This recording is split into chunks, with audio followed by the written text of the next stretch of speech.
There are gardens in Kyoto that have looked immaculate for 600 years.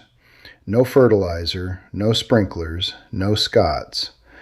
Meanwhile, the average American homeowner spends real money every year on fertilizer, weed killer, water, and equipment, and still ends up with a lawn that looks tired by August. That gap is not about climate, and it's not about some secret product. It's about a completely different starting assumption.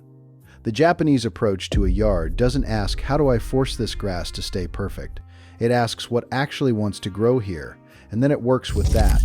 And once you see the system, you realize almost everything expensive about American lawn care exists to fight a problem the Japanese method simply avoids. So today, the Japanese method for fixing your lawn for good: no fertilizer, no sprinklers, no Scots. Stick around for the last one because it is the actual mechanism behind the whole thing, and it's the one nobody wants to hear. I'll also be straight with you about what doesn't transfer, because parts of this genuinely don't work everywhere. And tell me in the comments, how much did you spend on your lawn this year? Number 7. The grass itself is the first decision, and there's a Japanese answer to it. Here's something most American homeowners have no idea about. Zoysia, the grass sold in every garden center in the South, is Zoysia japonica, and its common name is literally Japanese lawn grass. It's native to Japan, Korea, and China, and it came to the United States in 1895. What makes it relevant here is that it does, genuinely, need dramatically less input than what most people are growing. It's deeply drought-tolerant once established. It grows so densely that it physically crowds weeds out rather than requiring you to spray them, and it needs meaningfully less nitrogen than Bermuda to stay healthy. A zoysia lawn is closer to the no fertilizer, no sprinklers promise than any cool season grass will ever be. Now the honesty, because there's real trade-off here. Zoysia is slow. Establishing it takes a couple of seasons, and it's usually plugged or sodded rather than seeded, and it goes fully dormant in winter, turning a tan, straw color that in the transition zone can last 5 or 6 months of the year. If you can't accept a brown lawn all winter, this isn't your grass. It also only works in the south and the transition zone. In the true north, it won't survive. Number 6. Mow high, mow often, and never take a third. I want to be straight with you.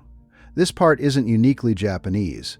It's just correct lawn care that most people skip. But it's load-bearing in this system because everything else depends on it. Taller grass means deeper roots, and deeper roots are what let you stop watering. Taller grass also shades the soil surface, which keeps soil temperature down and moisture in, and it denies light to the low-growing weeds trying to germinate at ground level, which is how you stop needing weed killer. Set your deck to the high end for your grass type and leave it there. Mow more often at that height rather than letting it get long and cutting it hard, and never remove more than a third of the blade in one pass, and leave the clippings on the lawn. Grass clippings are somewhere around 4% nitrogen, and they break down within days. Mulching them back returns a meaningful share of what the plant took out of the soil for free. Bagging them and then buying nitrogen in a bag to replace them is one of the strangest things American lawn care talked everyone into. Number 5. Water deeply and rarely, or don't water at all. The Japanese aesthetic tolerates a plant that responds to its season. American lawn care doesn't, and that intolerance is what built the sprinkler industry. If you're going to water, water the way that actually builds independence. 1 or 2 long soakings a week that push moisture 6 to 8 inches down, so the roots follow it down and the lawn can go a week or more without you. Light daily sprinkling does the opposite. It trains every root into the top inch of soil and makes the plant completely dependent, which is why those lawns collapse first in a heat wave. And the more radical version, which is genuinely what happens in a lot of traditional gardens, let it go dormant. Cool season grass going tan in a summer drought is not dying, it's protecting itself, and it will green back up when the rain returns. If you commit to that, give it about a 1/4 inch of water every 2 to 3 weeks, purely to keep the crowns alive, and otherwise leave it alone. What kills a dormant lawn is the middle ground, sprinkling it just enough to keep waking it up and burning through its reserves. Number 4. Feed the soil, not the plant. This is the genuine philosophical split, and it's where bokashi comes in. Bokashi is a Japanese method. The word roughly means fermented organic matter. where food scraps are layered with an inoculated bran and fermented anaerobically in a sealed bucket rather than composted in the open. What comes out gets buried in the soil, where it finishes breaking down and feeds the soil biology directly. The underlying idea, and this is the part that matters more than the specific technique, is that you are not feeding the grass. You're building a soil that grows grass on its own. Synthetic fertilizer is the opposite approach. It delivers nitrogen straight to the plant, produces a fast green flush, does nothing for soil structure, and leaves you needing to do it again in 6 weeks. Building organic matter, through returned clippings, compost top dressing, mulched leaves in fall, improves water retention, soil structure, and biological activity, and those improvements compound instead of resetting. Honest caveat, this is slow. You will not see a difference in a month. It's a 2 to 3 year change, and if you want your lawn to look different by next weekend, this isn't it. Quick heads up before the top 3, because these are where the approach stops resembling anything you've been told. And the last one is the whole mechanism. So stick with me. Number 3, in the shade, stop fighting for grass and let moss win. There is a temple in Kyoto called Saihoji, known as Koke-dera, the moss temple, and its ground is covered in something like 120 species of moss. It is one of the most photographed gardens in the world, and there is no lawn in it. Here's why that matters to you. Every yard has a spot where grass simply will not hold, under a mature tree, along the north side of the house, in a low, damp corner. The American response is to reseed it every year, watch it thin out again, and eventually conclude something is wrong with the soil. Nothing is wrong. Those conditions, shade, moisture, low traffic, are exactly the conditions moss thrives in, and grass doesn't. Moss needs no mowing, no fertilizer, no watering once established, and it stays green through winter when your lawn has gone tan. You can establish it by clearing the debris down to soil, keeping the area damp, and simply letting it colonize, or by transplanting small patches and pressing them into contact.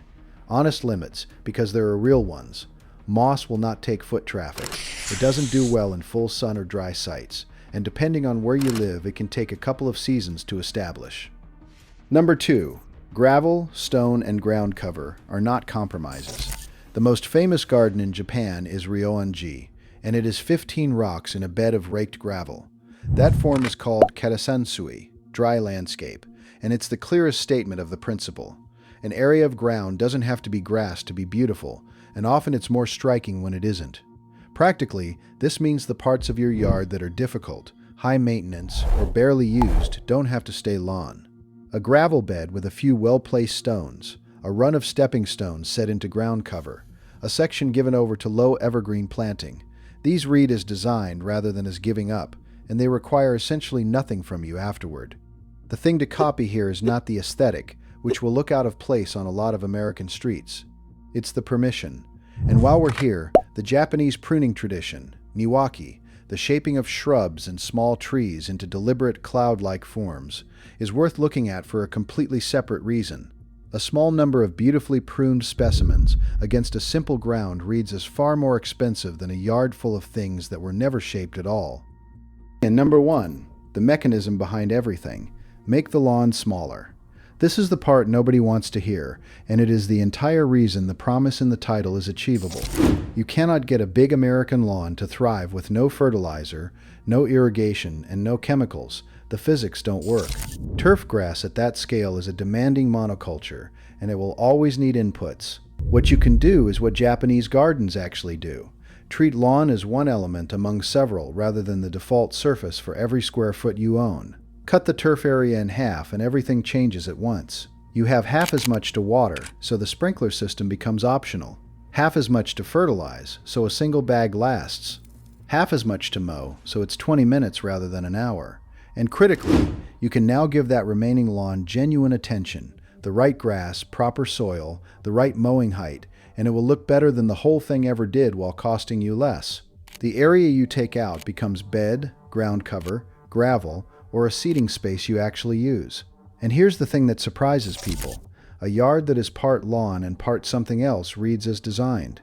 A yard that is wall-to-wall grass reads as a field with a house on it, which is exactly why so many people feel like their yard looks plain no matter how green they get the grass.